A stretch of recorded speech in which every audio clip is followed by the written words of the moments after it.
Boa tarde, pessoal. Nós somos a ONG Toda a Vida e viemos trazer hoje para vocês um cara maravilhoso, o Eduardo Jorge, um ambientalista. Ele vai falar sobre toda a metamorfose socioambiental que está ocorrendo nessa pandemia e vai continuar ocorrendo. E essa metamorfose para tornar nossas cidades com mais qualidade de vida. Eu quero agradecer a presença de todos vocês, a parceria do Roberto, a parceria do Alisson, da Biosfera.tech, Lígia, nossa presidente da Toda a Vida, e agradecer, sobretudo, o Eduardo Jorge, ambientalista de longa luta pelas questões ambientais e de estar participando aqui conosco do 10º seminário da Toda a Vida, esse ano numa versão um pouco diferente. Vamos fazer vários webinars e esse, com certeza, é um dos mais importantes. Caríssimo doutor Eduardo Jorge, como será o mundo daqui para frente? Ele será diferente? Fala-se num novo normal. Como isso se dará? O que é preciso fazer para as pessoas terem consciência de que sem recursos naturais de qualidade, água, ar, alimento, não somos nada, e que para isso se faz necessário mudarmos nossa relação com o planeta, ou seja, realmente haver uma metamorfose. E passo a palavra. Quero saudar particularmente os brasileiros que moram em Porto Alegre e Santa Maria, que é onde a ONG Toda a Vida tem mais atuação, mas acredito que devo falar com todos os gaúchos e os brasileiros que estão sempre voltados para esse estado tão importante da formação no Brasil, no Rio Grande do Sul. Não é a primeira vez que eu entro em contato com a ONG Toda a Vida, porque quando eu era secretário de Meio Ambiente de São Paulo, conheci o secretário de Meio Ambiente de Porto Alegre, Beto Metti, e ele me apresentou a Lígia Miranda e eu participei de um seminário, mas foi há um tempo atrás, 6, 7, 8 anos, estava lotado, um auditório enorme. Então, agradeço mais essa oportunidade que a Lígia organiza e eu posso conversar com vocês aí no Rio Grande do Sul. Na verdade, é uma coisa importante, Maria, essa questão do ambientalismo, essa política ambiental que começou a ser discutida no mundo somente na década de 60, 70 e chegou ao seu ponto de inflexão com o Encontro Rio 92, 1992, realizado aqui no Rio de Janeiro. Foi o maior encontro temático organizado pela ONU. A ONU organiza encontros temáticos que dão paradigmas de políticas públicas, direitos humanos, saúde da mulher, saúde, transporte, habitação, mas o encontro de 1992 no Brasil foi o maior encontro da história da ONU, 200 países, presidentes, ministros, primeiros-ministros, reis, ditadores, gente de todo tipo se reuniu aqui em 1992. E aí a questão ambiental começou realmente a entrar na pauta dos governantes, dos empresários, dos sindicatos, das pessoas comuns como eu e você. Então, veja, né, é uma coisa muito recente.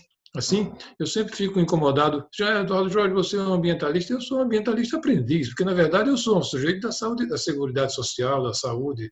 Sou médico de saúde pública há 44 anos, concursado e trabalhando, não me aposentei na Secretaria de Saúde do Estado de São Paulo. E agora, no final do século e começo do século, é que realmente eu estou aprendendo sobre essa política de mudança muito grande que é a política ambiental. Aliás, às vezes eu me surpreendo que meus netos sabem coisas são mais coerentes, inclusive, do que eu, em muitos aspectos, né? Porque eles já estão vivendo isso no dia a dia, na discussão das suas escolas, coisas que não aconteceram conosco.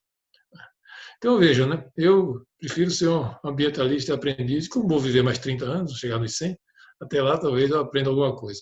Mas eu vi o tema que você apresentou, Maria, e que a Lígia já tinha me falado, né, da metamorfose social provocada pela pandemia. Bom, talvez eu decepcione um pouco vocês, porque eu acho que, claro, a crise da pandemia é uma crise de saúde social e econômica muito grave, gravíssima. Mas, na verdade, né, ela se insere numa outra crise muito maior. Ela é um episódio, vamos dizer assim, um episódio de pronto-socorro que exige uma atenção e uma mobilização mundial e vai deixar sequelas e aprendizados, né? Mas ela se insere numa outra crise muito maior da humanidade, que foi essa que foi anunciada pela ONU em 1992 aqui no Rio de Janeiro, que é a questão da mudança climática, do aquecimento global. Essa sim é a grande crise civilizatória da humanidade, que fecha o século XX e transforma completamente os paradigmas necessários para se viver no século XXI.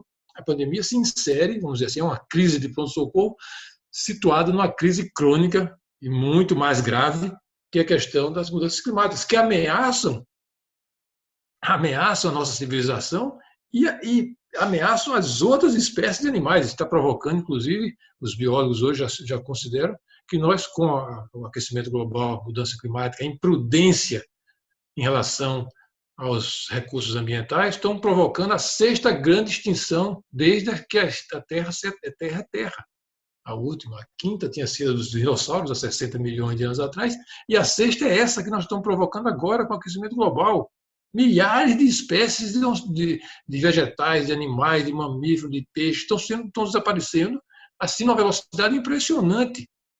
E sob a nossa responsabilidade, porque essa crise climática, ao contrário de outras crises climáticas da história da Terra, já conheceu várias, era do gelo, era disso, aquilo, essa crise climática é de origem humana, intervenção da nossa espécie.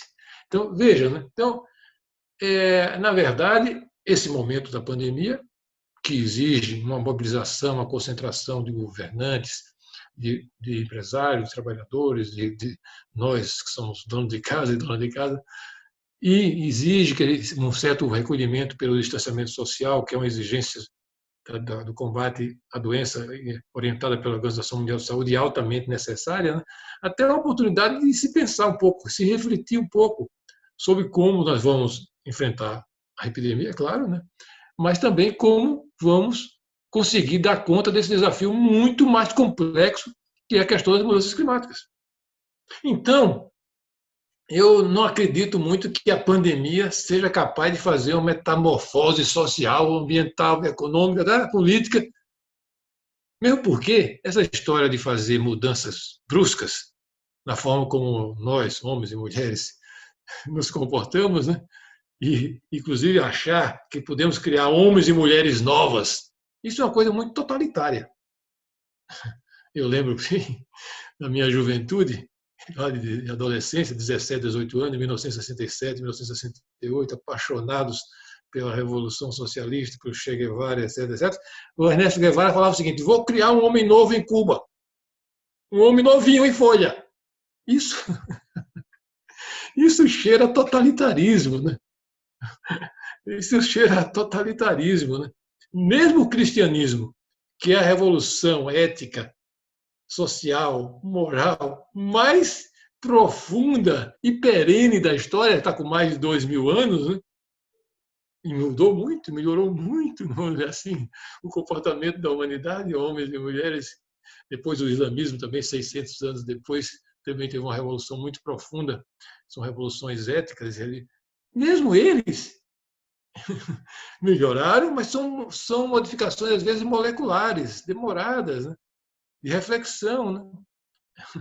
Então, eu não acredito que, por mais grave que seja a pandemia, a exigência que ela tenha de solidariedade e disciplina, ela possa criar um homem, uma mulher nova e uma sociedade nova da noite para o dia. Então, o que vai acontecer é que aquelas tendências que nós já vínhamos acompanhando no começo do século XXI, a partir dessa reflexão da ONU em 1992, de mudanças na economia, nas relações sociais, na relação com o meio ambiente, elas, depois da pandemia, quando nós superarmos, equacionarmos e controlarmos, que eu acho que isso vai até o ano que vem, não vai ser assim, do final tem gente que ainda é em outubro, em novembro, não está. Isso vai entrar pelo ano que vem ainda, até chegar a vacina e um medicamento realmente eficiente.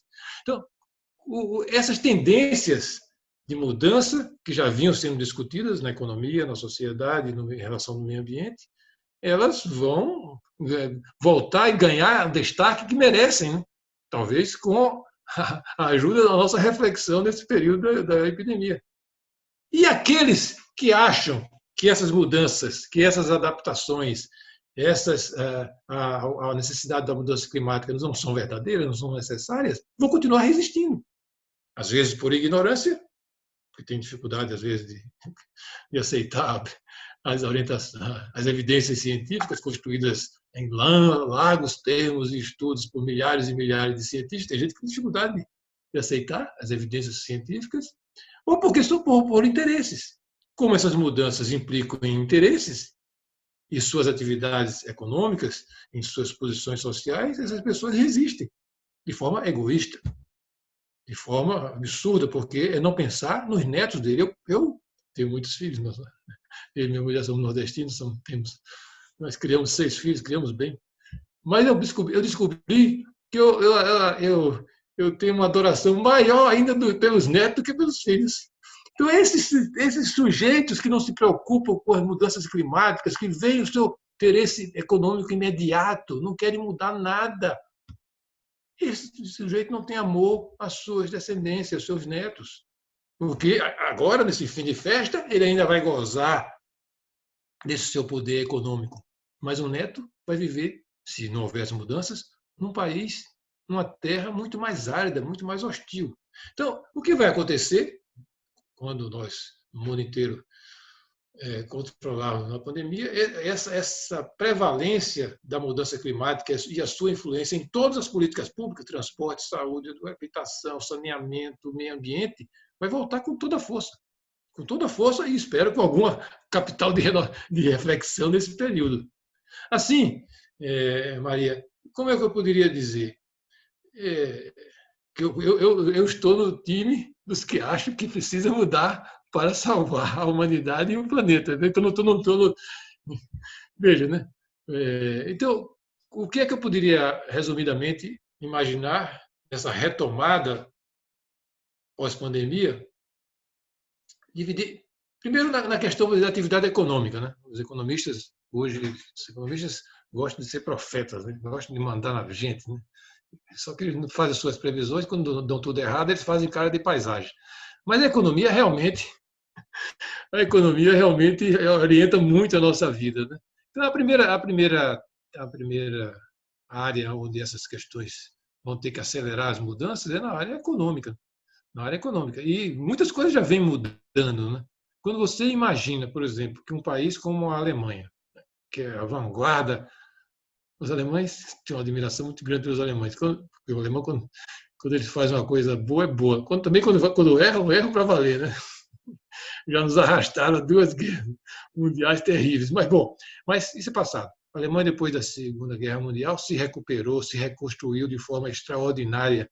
E eu tenho uma admiração muito grande por essa capacidade de autocrítica e de reconstrução da Alemanha. E hoje a Alemanha é o país mais avançado na luta pela superação do aquecimento global. E um país que dependia muito de energias fósseis, que são as principais causadoras do aquecimento global. O carvão, por exemplo. Por que a França e a Alemanha brigaram séculos?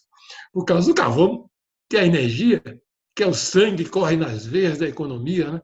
Pois bem, a Alemanha não tem sol, como Deus nos abençoou aqui, mas, no entanto, pesquisou a energia solar, que é a origem de toda a energia praticamente que existe na Terra, inclusive do carvão, os combustíveis fósseis, o carvão, o petróleo, isso é sol guardado lá no fundo da Terra por milhões e milhões de anos. A Alemanha está superando a sua dependência dos combustíveis fósseis, foi a principal pesquisadora da recuperação e da utilização da energia solar. Seus engenheiros são extraordinários alemães, além de grandes músicos, Bach, Beethoven, Brahms, basta falar esse trio maravilhoso, eles são engenheiros incríveis, né? Dominaram essa tecnologia, expandiram para outros países. A China, que está na recuperação do seu protagonismo imperial de milhares de anos, pirateou em larga escala a tecnologia alemã e agora já está desenvolvendo em larga escala. A China não brinca em serviço. Né? Mas veja, né, a Alemanha pesquisou, investiu e está conseguindo, às duras penas, porque ela era muito dependente do combustível fóssil e da energia nuclear, que também por outros motivos ela corajosamente está superando e desativando, e está transformando sua economia. Veja, né, se é possível, um país que tem essas dificuldades todas e dependências todas, fazer o que a Alemanha hoje está fazendo, é possível sim você na economia transformar completamente a dependência dos combustíveis fósseis, a dependência do desmatamento legal e ilegal, que também é um elemento de aquecimento global, e seguir em direção a uma economia muito mais limpa, muito mais sustentável e nos livrar do aquecimento global a médio prazo, e médio e longo prazo. Então, essa tendência vai continuar. A questão da energia é chave, né? E o Brasil tem recursos admiráveis que desprezou até hoje, porque o Brasil, equivocadamente, nos governos federais anteriores, e esse nem se fala, porque esse aí, o presidente não acredita que a ciência existe, mas os governos anteriores do PT e do PSDB, que foram partidos muito importantes na redemocratização brasileira, infelizmente, eles eram partidos do século XX. Acreditavam que o combustível fóssil ia continuar sendo o sangue a correr nas veias da economia, e apostaram tudo no petróleo. Eu lembro muito bem o presidente todo sujo de petróleo, dizendo agora sim, agora nós vamos entrar no time dos árabes. Século XX, completos. PT e PSDB, partidos do século XX em relação à questão ambiental e aquecimento global. E um país que tem outros recursos, a própria energia hidroelétrica, que o Brasil desenvolveu bastante em outros períodos, inclusive, mesmo na época da ditadura militar, é uma energia relativamente bem mais limpa, embora tenha seu impacto, tem que ter muito cuidado, mas é muito mais limpa. E o Brasil tem essa sua matriz mais limpa fortemente por causa desses investimentos em hidrelétricas, mas isso também esgota, né? Você começa a querer fazer hidrelétrica quando não pode fazer, não tem mais condições ambientais de fazer hidrelétrica, como aquela do Xingu, de Belo Monte, feita no governo da Dilma, é um desastre. E outros que querem fazer na Amazônia não tem como fazer. Então, a gente tem esse capital, vamos usá-lo, mas o capital muito maior o Brasil tem com essas energias que a Alemanha, a Dinamarca e a Suécia desenvolveram mais recentemente, que são a eólica e a solar. O Brasil é riquíssimo em energia solar e energia eólica. A Alemanha agora desenvolveu uma torre eólica, Maria, que é uma torre gigantesca, mais do que o dobro dessas que a gente conhece hoje. Mas precisa um ritmo e uma constância de vento que ele não tem. Quem tem isso? O Brasil. E quem tem mais? O Nordeste. O meu Nordeste querido, maravilhoso, eu sou nordestino. O sotaque, você vê o sotaque ainda preservado? Porque também a minha mulher também é nordestina. Um ajuda o outro para manter o sotaque. O Nordeste, que é paupérrimo em outras fontes energéticas, ele é uma potência em energia eólica. Essas torres gigantes da Alemanha vai colocar lá e vai funcionar, coisa que em outros locais não funcionam. E energia solar? Imagine o Ceará. O Ceará não tem nenhuma fonte de energia praticamente. Só tem energia fantástica, porque os cearenses são um povo de uma imaginação incrível, né? Então, veja, né? Nós vamos ter que... Mas o Ceará tem energia solar tão abundante que se você comprar um pacote e ficar em Fortaleza e chover, ele te devolve o dinheiro. Bom, então, veja, né? O Brasil vai ter que explorar, a economia brasileira vai ter que seguir nesse caminho de se livrar da dependência do combustível fóssil, e o Brasil tem muito potencial de se ter apenas isso. A outra questão importante no aquecimento global que o Brasil vai ter que acabar é o desmatamento ilegal na Amazônia e na Mata Atlântica. Isso é falta de governo. Desmatamento ilegal é falta de governo, é conivência com criminosos. Bom, então você vê que há um caminho grande a ser percorrido na economia, há um caminho grande também a ser percorrido na governança. Vocês falaram das cidades. As cidades é onde moram, no Brasil, 85% da população. Portanto, a Amazônia é salva nas cidades. Porque se eu não faço o consumo do desmatamento ilegal da criação de gado sem respeitar o meio ambiente, ou de soja sem respeitar o meio ambiente na Amazônia, é porque é consumido em Porto Alegre, em Salvador, em Recife, em Brasília, em São Paulo. Então, nós vamos ter que mudar hábitos de consumo. O consumidor, seja ele da classe trabalhadora, da classe média ou da classe rica, vão ter que mudar hábitos de consumo e procurar primeiro, não ser escravos do consumismo, que é de pedra, não leva em conta a finitude dos recursos naturais. E segundo, ter um consumo cada vez mais de qualidade. Além disso, a governança da cidade vai ter que mudar, por exemplo, uma coisa que é fundamental, que é como se locomove nas cidades. As cidades não podem continuar sendo dependentes do combustível fóssil, do diesel, da gasolina, que, além de fazer aquecimento global, envenena o pulmão e o coração das pessoas que moram nas cidades. Em Porto Alegre, em São Paulo, em Recife, em Brasília, nós somos diariamente envenenados pelo diesel, pela gasolina, que é queimada nos caminhões, nos ônibus, nos automóveis. E já há tecnologia possível de fazer isso, tecnologia de substituir os meios de transportes e tecnologia de comportamento e de planejamento urbano para possibilitar o transporte limpo. E o transporte limpo começa pela calçada, sapatos, pela bicicleta, começa pelo uso cada vez mais restrito do automóvel e o uso cada vez mais amplo do transporte público limpo, porque o transporte público sujo com diesel também envenena o coração e o pulmão e também causa aquecimento global. Então, essas tendências de governança nas cidades são necessárias e vão ser aceleradas. Além disso, um terceiro elemento é a questão de como os governos vão se relacionar entre si. Isso é uma coisa muito importante, porque como o aquecimento global não se resolve a nível de cada país tem que fazer seu dever de casa, mas é uma questão que vai ter que ser resolvida a nível mundial, a nível de governança mundial. Então, as relações internacionais que vão ser estabelecidas e criadas, estabelecidas para cumprir essa meta da ONU de superar o aquecimento global, são muito importantes. Como é que eu vejo, no caso nosso Brasil, aonde nós devemos incentivar e investir em alianças internacionais? Porque o mundo hoje está dividido em grandes potências econômicas. De um lado, a China, que já é o maior parceiro comercial do Brasil, né? E aí tem que continuar tendo comércio com a China, e os Estados Unidos são as duas grandes potências. Mas eu, se pudesse dar uma sugestão ao nosso povo brasileiro e aos seus governantes eleitos pelo povo, eu apostaria num aprofundamento da nossa relação com a União Europeia. A União Europeia é a maior experiência de governabilidade fraternal entre nações que até ontem viviam em guerras permanentes. A Inglaterra, a França e a Alemanha viviam em guerra permanente por centenas de anos, inclusive causaram as duas grandes guerras mundiais. E com a União Europeia chegaram a um entendimento, uma governança, e hoje é o maior mercado mundial. Portanto, né, eu quero concluir dizendo que a nossa aliança de governabilidade mundial, inclusive para enfrentar o aquecimento global, se deveria dar numa aliança com a União Europeia. E agora, Maria, nós estamos numa oportunidade rara, porque nos próximos meses vão ser discutidas as fases finais de um processo que já vem há 20 anos sendo discutido, que é o Acordo Comercial União Europeia-Mercosul.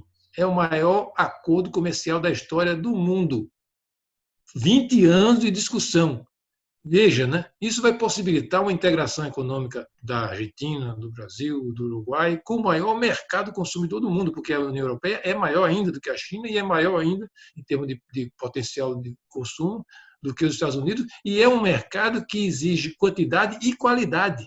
E quem é que pode, por exemplo, na questão do agronegócio, o agronegócio e a produção agrícola, que vai desde a pequena agricultura, dos assentamentos, da agricultura familiar, até o grande negócio agrícola, quem tem condição de competir com o Brasil e com a Argentina, se a gente, respeitando o meio ambiente, entrar nesse mercado europeu? Inclusive, algumas resistências que existem na França, na Holanda, na Irlanda, em relação a estabelecer o acordo União Europeia-Mercosul, é porque esses setores agrícolas da Europa sabem que não tem condição de competir com a gente, desde que o nosso produto tenha qualidade e respeite a questão do meio ambiente, que é um pré-requisito que a União Europeia coloca. Portanto, né, eu concluo com uma dessas grandes tendências pós-pandemia e a importância que o Brasil, que os cidadãos do Brasil que os parlamentares, que os nossos governantes devem dar à discussão desse acordo União Europeia-Mercosul. Isso pode mudar, abrir possibilidades de trabalho, melhoria de qualidade de vida, de oportunidade de trabalho para o povo brasileiro, como nunca aconteceu. São coisas que eu espero que depois de superada e controlada a epidemia, essa discussão venha com mais força e mais reflexão. Perfeito. Muito obrigada. Lígia? Eu queria agradecer muito ao Eduardo Jorge, mas eu tenho uma pergunta que eu faço para todos os ambientalistas que a gente entrevista. Tá? A gente sabe que o consumo consciente é uma das alternativas mais importantes para a gente enfrentar toda essa crise climática, né? Claro que tem energia solar, tem as energias limpas, tem mudanças de hábitos, uma série de coisas. Mas o consumo consciente, certamente, ele faz parte da solução, do problema. E aí eu sempre pergunto para os nossos entrevistados, e o consumo de carne? Tá? A gente sabe que a criação de animais para corte é o que mais causa impacto, o que mais causa crise ambiental. Desde o manejo, desde o plantio de grãos, que a grande parte do plantio de grãos é feito para alimentação do gado e dos outros animais de corte, né? Toda a parte de desmatamento, ou seja, o Brasil ele tem uma agricultura e uma pecuária, ou seja, uma agricultura e uma pecuária forte, e tem uma agricultura também muito forte em função da pecuária. Então, essa conscientização do consumo de carne, que é algo tremendamente impactante, o que tu achas? O que vai acontecer? As pessoas terão condições, conseguiram perceber esse impacto tão grande, elas vão mudar esse hábito, que principalmente nós gaúchos, nós temos um hábito muito grande do consumo de carne, as pessoas tomaram essa consciência, tu vê a transformação nesse sentido, Eduardo Jorge? Lígia, no programa que eu defendi na candidatura para presidente pelo Partido Verde em 2014, pela primeira vez na história do programa, era um programa que tinha 30 e tantas páginas, falava de tudo, tinha um capítulozinho sobre a importância do vegetarianismo para a saúde, para a cultura de paz na relação com as outras espécies e para combater as mudanças climáticas e o aquecimento global. Acho que foi a primeira vez na história no Brasil que o candidato a presidente da República defendeu a importância do vegetarianismo. Até quando eu cheguei no Rio Grande do Sul em 2014, falaram, olha, não fala desse item, não, porque senão, se você ganhar, a gente faz uma revolução, separa o Rio Grande do Sul. Mas veja, né? É realmente a questão do vegetarianismo e a questão das emissões de gás de efeito estufa produzido pesadamente pela pecuária é um problema muito grave, que tem que ser equacionado. Agora, isso daí implica em mudanças econômicas, mudanças na forma da própria criação do gado, respeito às leis ambientais do país, mas também em mudanças culturais e pessoais. E você não pode ser totalitário de fazer uma mudança de hábito dessa forma, de cima para baixo. Assim, a forma mais eficiente de avançar nisso, Lígia, é dar o seu exemplo.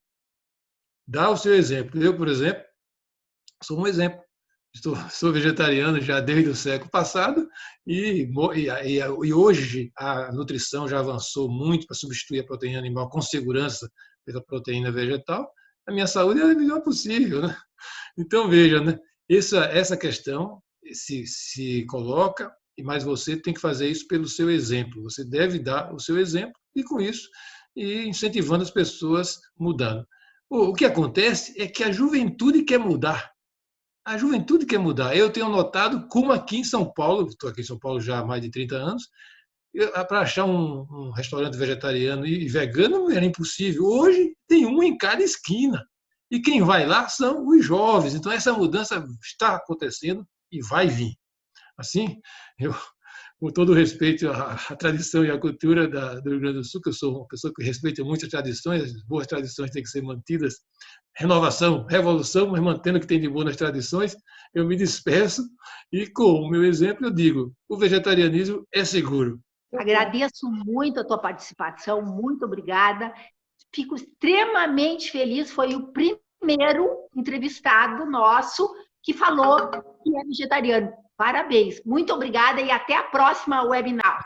Até logo. Alisson, Muito obrigado, Maria. Alisson, tu queres falar alguma coisa? Temos 4 minutos ainda. Não, eu queria agradecer aí ao doutor Eduardo Jorge aí, pelas sábias palavras aí, sem dúvida alguma, muito interessantes aí. Também sou vegetariano, acho que as meninas não sabiam. Eu sabia.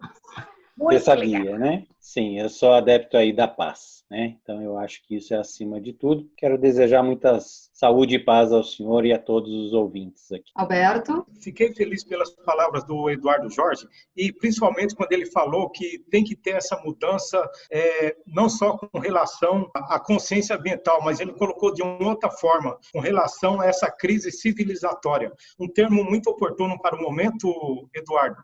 E é mais um aprendizado para todos nós, depois dessas suas palavras. Obrigado. Perfeito. Muito obrigada, Eduardo Jorge. Estamos juntos na luta, estamos juntos por um mundo melhor toda a vida e que tenhamos, sobretudo, representatividade de ambientalistas na política. Precisamos disso. Toda a vida. Toda a vida. Um forte abraço. Muito obrigada, Alisson, Alberto, Lígia. Tchau.